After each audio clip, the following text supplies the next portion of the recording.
Students, आज हम BSc part 2 physics के first paper thermodynamics and statistical physics में unit 2 chapter 4 production of low temperature में Joule Thomson effect के बारे में पढ़ेंगे।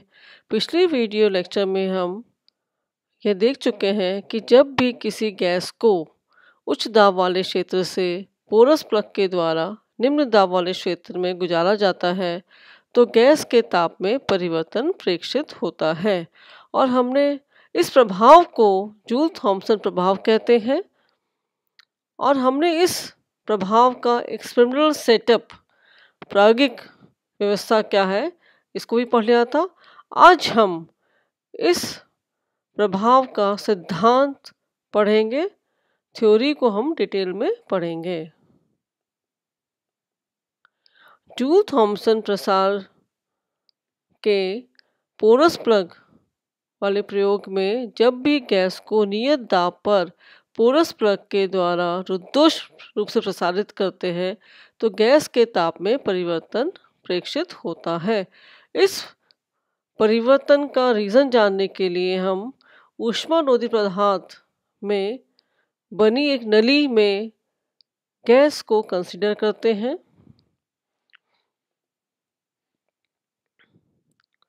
इस नली के सेंटर वाले पार्ट में मध्य भाग में पोरस प्लग लगा हुआ है जिसे हमने पी से प्रदर्शित किया है। पोरस प्लग के दोनों तरफ एक वेटलेस और फ्रिक्शनलेस भारहीन और घर्षणहीन पिस्टन्स एक्स और वाई लगे हुए हैं।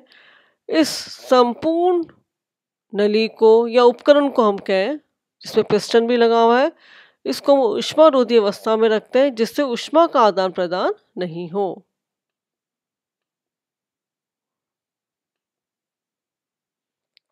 प्रारंभ में केवल कक्ष ए के अंदर गैस है, कक्ष बी जो है वो खाली है। इस अवस्था में माना कक्ष ए में जो गैस है उसका दाब P1, आयतन V1 और ताप T1 है। अब इस अवस्था में गैस को धीरे धीरे पिस्टन X द्वारा नियत दाब पर पोरस प्लग से गुजारते हैं। कैसे गुजारेंगे हम? पिस्टन X को हम धीरे धीरे इस वाली दाहिने ओर खिसकाएंगे जिससे गैस संपीड़ित होगी और फिर पोरस प्लग जो कि क्या होता है समानांतर अनेकों सूक्ष्म छिद्रों का बना होता है, उससे गैस को हम गुजारते हैं। और इस अवस्था में पिस्टन Y जो है इसको हम धीरे धीरे पीछे की ओर लेके आते हैं। ये पिस्टन Y है, इसको हम धीरे धीरे पीछे की ओर लेके आते हैं जिससे कक्ष B के अंदर हम गैस को प्रसारित करते हैं।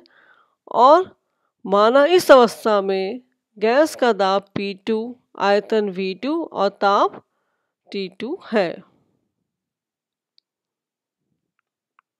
यहाँ हमने इसको और भी अच्छे से समझा दिया है। ये कक्ष ए है हमारा, ये पिस्टन X है, ये पोरस प्लग है। प्रारंभ में क्या यहाँ पर तो गैस है और यहाँ पर जो है खाली है। कक्ष ए में जो गैस है उसका दाब P1, आयतन V1, ताप T1 है। अब हम क्या करते हैं, धीरे धीरे इस पिस्टन को हम इस तरफ खिसकाते हैं तो गैस को हम क्या करते हैं, संपीड़ित करते हैं, कंप्रेस करते हैं और नियत दाब पर हम इस पोरस प्लग के द्वारा गैस को प्रसारित होने देते हैं। जब गैस पोरस प्लग से गुजरती है तो इस पिस्टन Y को हम पीछे की ओर इधर खिसकाते हैं, दाहिने ओर ही खिसकाते हैं और इस वाले क्षेत्र में गैस को हम प्रसारित होने देते हैं। और इस गैस का प्रसरण जो होता है नियत दाब पे होता है, वो दाब का मान है P2। और फाइनल अवस्था में हमें क्या मिलता है, कक्ष B के अंदर गैस मिलती है जिसका दाब है P2, आयतन है V2 और ताप है T2। जब गैस पूर्ण रूप से कक्ष A से B के अंदर चली जाती है तो पिस्टन X द्वारा गैस पर किया गया कार्य W1 equals to integration V1, क्योंकि पहले आयतन V1 था और कक्ष A खाली हो जाएगा तो आयतन का मान 0 P dV।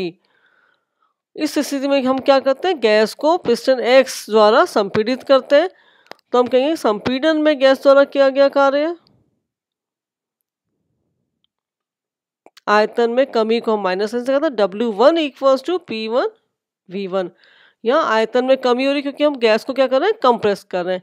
अब पिस्टन Y पर क्या गया कार्य, क्योंकि गैस यहाँ से जब निकली तो पिस्टन Y को उसने पीछे और खिसकाया, तो वो कार्य हो जाएगा W2 इक्वल्स टू, पहले आयतन 0 था कक्ष B के अंदर और आयतन हो गया V2, तो P2 dV। और हमारे पास आ जाएगा गैस द्वारा किया गया कार्य W equals to P2 V2। अतः गैस के प्रसार में गैस द्वारा किया गया रिजल्टेंट वर्क कितना हो जाएगा, P2 V2 minus P1 V1। चूंकि इस नली का अपने सराउंडिंग से, परिवेश से कोई हीट का, ऊष्मा का आदान प्रदान नहीं होता है, अतः जो भी गैस कार्य कर रही है उसमें उस गैस की खुद की आंतरिक ऊर्जा ही जो है वो काम में आएगी, जिसकी वजह से सिस्टम की या तंत्र की गैस की आंतरिक ऊर्जा जो है कम हो जाएगी। और चूंकि आंतरिक ऊर्जा जो है ताप से रिलेटेड होती है, तो हम कहते हैं ताप के अंदर परिवर्तन आता है। यदि तंत्र की प्रारंभिक व अंतिम अवस्थाओं की आंतरिक ऊर्जाएं क्रमशः U1 U2 हो, तो आंतरिक ऊर्जा में कमी कितनी होगी, U2 माइनस U1। ये इनिशियल है, ये फाइनल इंटरनल एनर्जी है। ऊष्मा गति के पहले नियम से किसी भी सिस्टम को जब ऊष्मा दी जाती है तो उस ऊष्मा का कुछ भाग उस सिस्टम द्वारा किए गए कार्य में खर्च होता है और शेष ऊष्मा जो है उसके आंतरिक ऊर्जा में वृद्धि करती है। यहाँ DQ सिस्टम को दी गई ऊष्माएं, DU उसकी इंटरनल एनर्जी में चेंज है, DW सिस्टम द्वारा किया गया कार्य। चूंकि हमने नली को ऊष्मारोधी अवस्था में रखा है, ऊष्मा कोई आदान प्रदान नहीं है, तो DQ का मान 0 होगा और DU कितना हो जाएगा, आंतरिक ऊर्जा में परिवर्तन U2 माइनस U1। और रिजल्टेंट फोर्स कितना है, सॉरी रिजल्टेंट वर्क डन कितना है, P2 V2 minus P1 V1। तो हमारे पास, हमने यहाँ से मान रख दिया इनका, तो ये हमारे पास इस तरह से DQ इक्वल्स टू कितना हो जाएगा, U2 minus U1 DU plus P2 V2 minus P1 V1 equals to 0। और हमारे पास आ जाएगा U2 plus P2 V2 equals to U1 plus P1 V1, equation 1। और हम ये देख सकते हैं कि प्रारंभिक अवस्था में कुल ऊर्जा ये है, अंतिम अवस्था में कुल ऊर्जा समान है। तो हम कह सकते हैं, इसको जनरलाइज कर सकते हैं, इसका सामान्यीकरण कर सकते हैं कि U plus PV equals to constant. क्योंकि हमें पता है U प्लस PV कुल ऊर्जा होती है, जिसे हम एंथैल्पी भी कहते हैं और इसको हम H से दिखाते हैं। तो हम कह सकते हैं कि इस प्रयोग के अंदर एंथैल्पी जो है वो नियत रहती है। Enthalpy means total energy of the system. तो हमारे पास एक चीज आ गई कि जूल थॉमसन के प्रयोग में उपरोधी प्रक्रिया में थ्रॉटलिंग प्रोसेस के अंदर, जिसके अंदर जब हम गैस को पोरस प्लग से गुजारते हैं तो गैस तार की भांति खिंच जाती है, इस प्रोसेस के अंदर गैस की एंथैल्पी कुल ऊर्जा जो है वो नियत रहती है।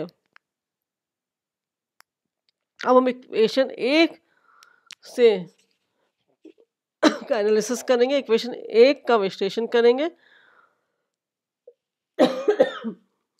इक्वेशन 1 में जब P2 V2 का मान P1 V1 से ज़्यादा होगा तो इक्वेशन को बैलेंस करने के लिए U1 का मान U2 से ज़्यादा होगा, क्योंकि दोनों का टोटल तो बराबर ही होगा। तो जब ये चीज़ बढ़ेगी तो ये चीज़ ऑब्वियसली घटेगी। तो जब P2 V2 का मान P1 V1 से ज़्यादा है तो U1 का मान U2 से ज़्यादा होगा। अर्थात गैस को जब हम संयंत्र डार्ट से, पोरस प्लग से गुजारते हैं तो उसकी आंतरिक ऊर्जा में कमी होगी और हमें कूलिंग इफेक्ट दिखाई देगा, क्योंकि जब आंतरिक ऊर्जा में कमी होगी तो उसके ताप में भी कमी होगी। तो इस स्थिति में हमें शीतलन प्रभाव दिखाई देगा, क्योंकि U1 तो प्रारंभिक आंतरिक ऊर्जा है और U2 अंतिम आंतरिक ऊर्जा है। जब P2 V2 equals to P1 V1 होगा तो U1 इक्वल्स टू U2 हो जाएगा, अर्थात गैस की आंतरिक ऊर्जा समान रहेगी और जूल थॉम्सन प्रभाव प्रेक्षित ही नहीं होगा, क्योंकि आंतरिक ऊर्जा में परिवर्तन नहीं तो ताप में भी परिवर्तन नहीं होगा, तो जूल थॉम्सन प्रभाव प्रेक्षित नहीं होगा।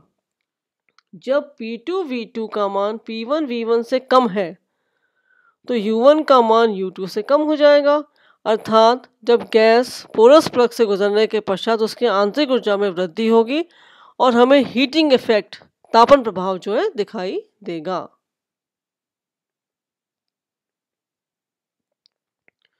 जूल थॉम्सन एक्सपांशन में हमें पता है कि एंथैल्पी जो है नियत रहती है, तो हम लिख सकते हैं H equals to U plus PV, जो हमारी इक्वेशन 2 थी। इस इक्वेशन को हम जब पार्शियली डिफ्रेंशिएट करते हैं तो हमारे पास आ जाएगा DH equals to DU plus PdV plus VdP equals to 0।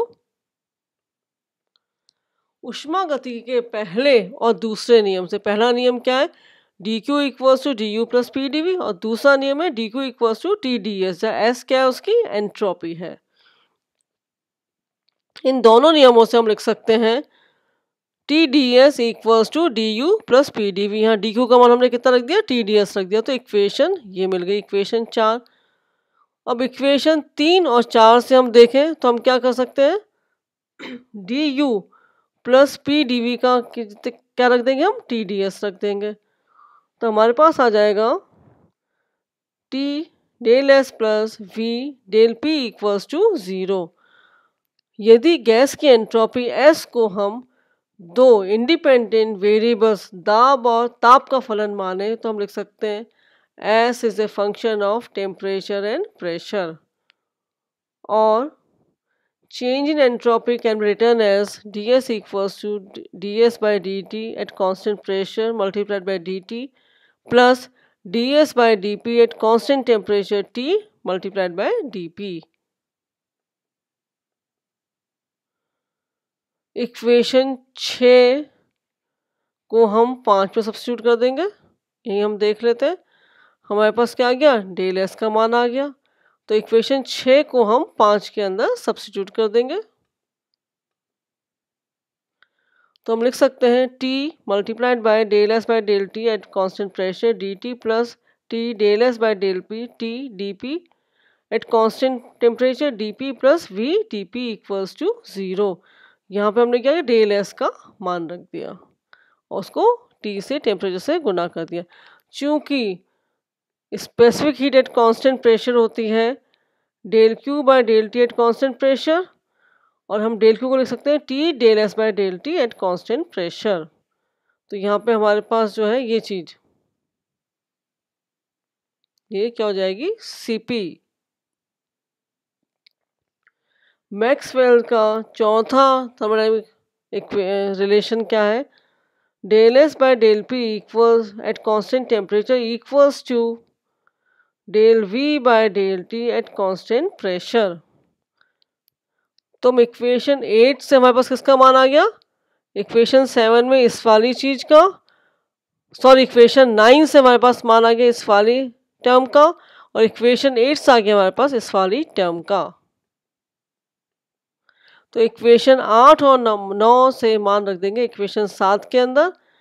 तो पहले तो हमने इसका मान रखा तो इसको एज इट इज लिख लिया, T del S by del T at constant pressure dt minus ये हमने मान रख दिया किसका, del S by del P का, तो minus T del V by del T at constant pressure dp plus V dp equals to 0। अब यहाँ हमने Cp रख दिया इसकी जगह, तो Cp T del T minus T del V by del T at constant pressure dp plus V dp, और dp हमने यहाँ से दोनों से कॉमन ले लिया, तो हमारे पास आएगा minus T del V by del T at constant pressure आएगा, या P आएगा प्लस V। इसको भी सही कर लेना, यहाँ पर ये T जो है नहीं आएगा, और dt equals to 1 upon Cp T del V by del T at constant pressure minus V dp। चूंकि इस प्रक्रम में एंथैल्पी नियत रहती है तो हम लिख सकते हैं, इस डेल P को इधर लिया है, del T by del P at constant enthalpy equals to 1 upon Cp T del V minus del V upon del T at constant pressure minus V।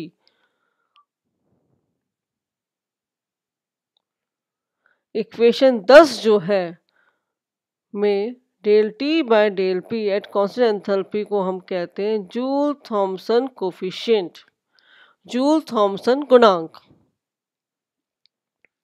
Next video lecture के अंदर हम आदर्श gas और van der Waals gases जिन्हें हम वास्तविक gases भी कहते हैं उसके लिए जूल थॉमसन कोफिशिएंट का मान